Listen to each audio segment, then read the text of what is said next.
मोर आज कौन भूल है माँ झील मत छाड़ी कुआड़े बाहर आसतु जाना। नमस्कार, जय जगन्नाथ सांग मैंने सकाल सकाल माँ झील जाकि धरी पलि आसते अंडा मुड़ी बुट जोटा कि मो साना भाई को अंगनवाड़ी मिली।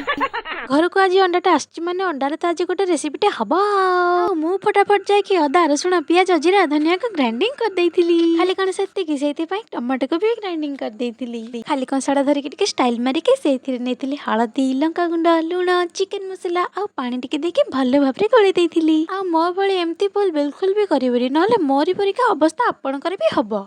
शाबाश बेटा खत्म। अंडा कहला मु निजे निजे फाटीजी तोर कष्ट करबा किछि भी दरकार नहीं तो द्वारा खड़ा भी सिजीबनी। आ तापरे मु अंडा को भल भाव गड़े देकी गोटे जगह पानी बसैकी गोटे स्टांड देकी अंडा को स्टीम कर देइथिली। स्टीम होबा परे टिके देखंतु तो केमथि हेछि।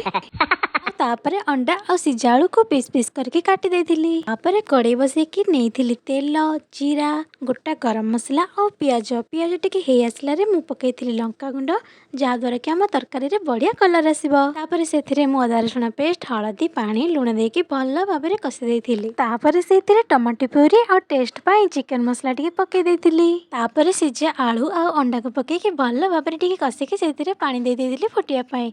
फुटी सारा पर लास्ट रे सेथिरे धनिया पत्र और गरम मसला पकेइकी रेडी कर देइथिले हम एग पनीर तरकारी।